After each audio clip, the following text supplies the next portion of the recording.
Salut à tous, c'est Bourrichon, on se retrouve pour l'analyse de la 16e journée du top 14. Mais avant que la vidéo commence, n'hésitez pas à vous abonner à ma chaîne YouTube. Je fais du contenu hyper régulièrement sur le top 14 et sur le rugby en général. Vous abonner, c'est le meilleur moyen de me soutenir. Et bref, passons au premier match de la 16e journée, à savoir Montpellier, qui recevait le Stade Français Paris. Pour la première mi-temps, et globalement tout le match, elle est totalement à l'avantage de Montpellier. Ils sont plus agressifs, ils occupent plus le terrain, mais il y a un secteur où ils pêchent, c'est plutôt la finition. Ils dominent, ils ont plusieurs séquences intéressantes en début de match, mais ils n'arrivent pas à concrétiser, et il faudra attendre un tournant dans ce match, à savoir laisser casquette marquée par Lennox Agnew, où on a une relance du Stade Français, où clairement Léo Barré se met en danger, quoi. Et après cet essai casquette, ça va débloquer les Montpelliérains. Ils vont prendre encore plus confiance dans leur jeu et commencer à dérouler. L'essai qui vient, c'est après une séquence d'école, on va dire, où, schéma classique, il y a une séquence où ils resserrent la défense au maximum, avec un jeu d'avant qu'on sait à Montpellier très efficace. Et une fois que cette défense du Stade Français est bien resserrée,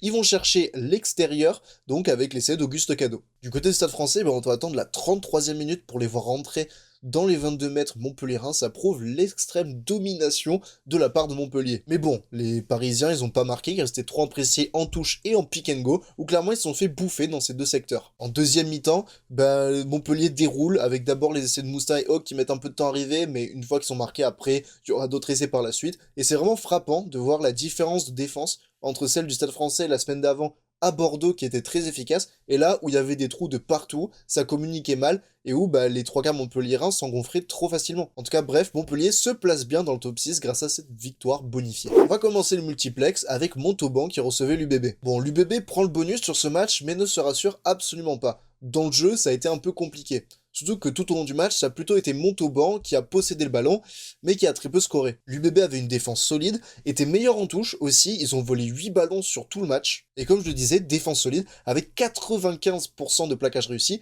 il y a eu seulement 5 plaquages qui ont été manqués. Donc Montauban, en fait, il devait se résoudre à prendre les points pour marquer. Ça a marché un temps, où en début de seconde mi-temps, il repasse devant à 9-7, mais ça a duré 2 minutes. Puisqu'après, Bordeaux s'est réveillé et s'est enfin mis à jouer. Bon, c'était pas du grand rugby non plus, mais on va dire qu'ils ont accéléré, avec notamment plusieurs entrées décisives, notamment celle de Romain Buros, et avec des courses tranchantes de Buros, de Mathieu ou d'autres joueurs, l'UBB va chercher ce bonus en fin de match qui est un petit peu miraculeux au vu du scénario, mais qui comptablement compte énormément. On passe à un match de fou entre le Racing et Perpignan. Bon, déjà, on a un énorme début de match du Racing avec 2 essais en 5 minutes, et avec Yannick Tarret qui apparemment joue centre. J'ai jamais vu ça, franchement, feinte de remise intérieure, accélération, c'était clairement un 3/4 centre pour moi. Après, il y a Perpignan qui réagit en suivant et qui revient au score, mais ce qui m'a marqué dans ce début de match, c'est clairement que les deux équipes ont eu des actions très chaudes où clairement c'est des occasions d'essai, mais elles n'ont pas réussi à concrétiser. Du côté du Racing, il y a une action de Romain Tauffe-Fénois et de Max Spring qui font des en avant proches de l'embut.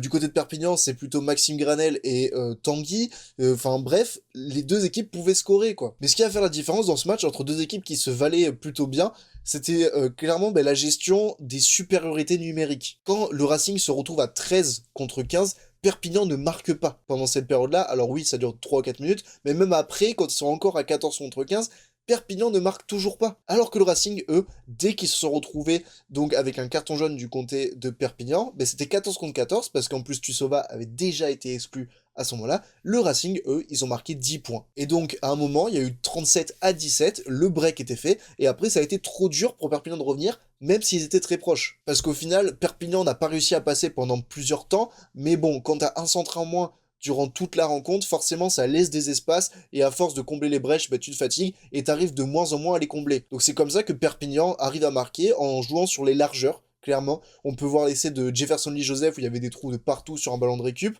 ou même l'essai en fin de match de Chinaro, qui, après une belle séquence de Perpignan, où ils ont progressé petit à petit sur les largeurs, on a Hugo Reus qui rentre bien, et qui donne à Chinaro. Et pour terminer, je dirais que le choix de pas prendre la dernière pénalité, et d'aller jouer la gagne du côté de Perpignan, je le comprends, parce que comptablement, ils sont très loin de Lyon, et c'est quasiment impossible, même avec un bonus défensif, de les rejoindre, mais ils sont pas encore maintenus. Je sais que Montauban est franchement vraiment en Pro D2 pour moi, mais mine de rien, ils sont qu'à 7 points de Perpignan, donc avoir un petit point en plus, ça aurait peut-être pu changer, du moins assurer cette 13e place. On passe maintenant à Castres qui recevait Clermont. Là, c'était un sacré bras de fer entre deux équipes qui avaient à peu près le même niveau. Castres avait une stratégie claire dans des conditions où il a plu, le ballon était humide et tout. C'était clairement d'envoyer des chandelles, d'occuper le terrain grâce à ce jeu au pied et surtout d'aller chasser à les réceptions. En début de match, on l'a très bien vu avec Christian Mbadiang qui a fait 2-3 plaquages offensifs à la suite de jeu au pied, et derrière il y a eu des ballons récupérés, des pénalités, etc. Et cette volonté de mettre la pression, c'était pas que sur les jeux au pied. En défense, Castres, dans un premier temps, sur la première mi-temps en général,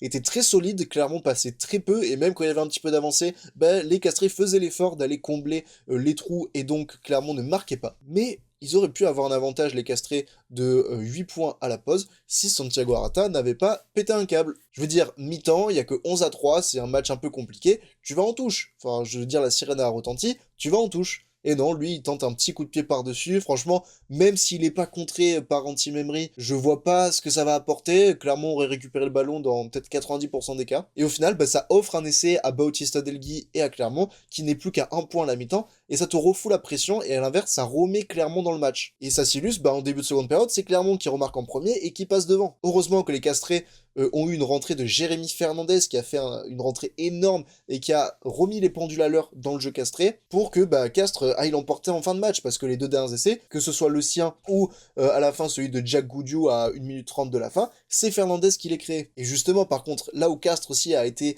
pas bon, on va dire, dans le détail, tout ça, c'est que à la 78e minute, quand tu marques un essai, il te reste peut-être, 30 secondes à jouer, un truc dans le genre, tu fais l'effort. Tu fais l'effort de pas prendre ce dernier essai pour pas laisser un point de bonus défensif à un concurrent direct. On passe à un match maintenant qui était un peu particulier au vu de l'actualité du club ces derniers jours. C'était le match de La Rochelle, on le sait, qui a vécu une semaine compliquée avec tout ce qui s'est passé autour de Winnie Antonio, qui recevait Lyon. Et malheureusement, on peut pas dire que l'hommage qui lui a été rendu a été réussi. Déjà, rien que le fait que Lyon marque un essai à la 3e minute de jeu, ça la fout mal. Et puis en première mi-temps, il y a pas grand chose qui va. Enfin, à un moment, il y a quand même 31-0, quoi. La Rochelle, au début, ils essayent de jouer debout, mais la défense lyonnaise, elle est efficace, en fait. Et d'autant plus que Lyon, à l'inverse, offensivement, ils sont hyper impressionnants. C'est-à-dire que chaque action que Lyon avait dans les 22 de La Rochelle, ils marquaient. Franchement, avoir 31-0 à un moment, je me dis qu'on file droit vers une humiliation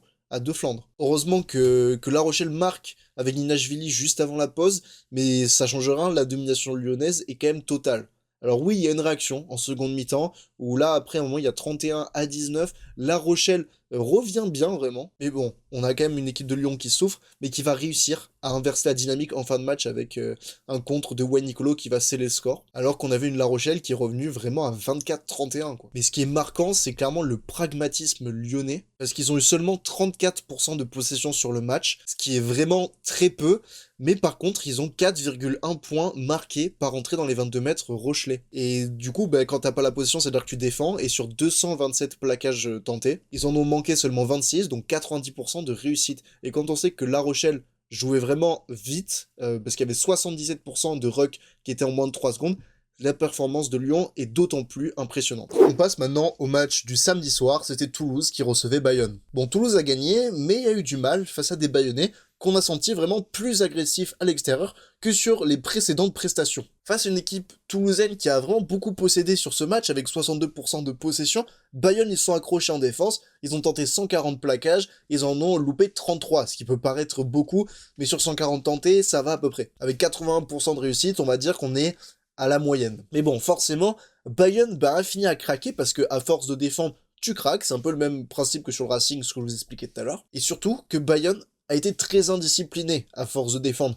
15 pénalités, 3 cartons jaunes, dont une période où ils se sont retrouvés à 13 avec leurs 2 centres qui n'ont pas été là pendant 10 minutes. Ça a été compliqué à gérer. Mais malgré tout, pendant cette période-là, ils ont pris seulement un essai, alors qu'avec la machine toulousaine qu'on connaît, ils auraient pu en prendre plus. Donc ça prouve que Bayonne a resserré les rangs. Mais malgré tout, paradoxe, c'est quand ils ont été à 14 contre 15, et pas à 13 contre 15, après le carton jaune de poche, que là ils ont craqué, ils ont encaissé 3 essais. Toulouse, en 10 minutes, a fait le break, il y avait 31-3, bonus offensif pour les Toulousains, et malgré une réaction de Bayonne en fin de match, Toulouse prend le bonus. Mais malgré tout, ça montre les limites de Toulouse, du moins sans les internationaux, parce qu'ils sont évidemment ultra handicapés du fait que les internationaux soient avec l'équipe de France.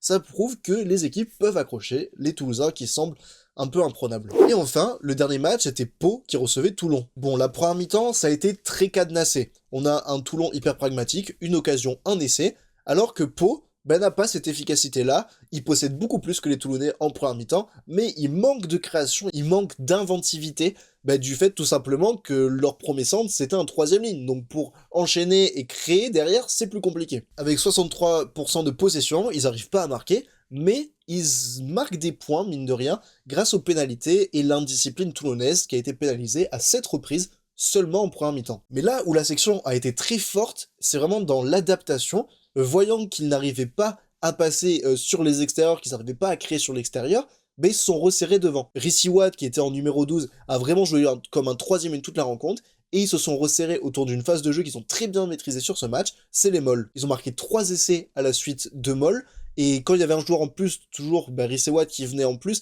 forcément ça a aidé à de dominer le paquet adverse. Globalement, sur ce match, la conquête de Pau a été excellente, donc les Molles, on vient d'en parler, il y a 100% de touches gagnées sur ses propres lancers, 95% de mêlées gagnées, il y en a juste une de perdue en gros. Bref, Pau a vraiment fait un solide match devant, là où ils avaient été en difficulté à Toulouse la semaine d'avant, donc c'est une belle réaction. Et côté Toulon, il va falloir retenir que l'indiscipline a été clairement le défaut de ce match et qu'ils ont trop peu possédé le ballon pour inquiéter les Palois. On passe maintenant au top et au flop. En top, je vais rester sur ce match avec Thomas Jolmes.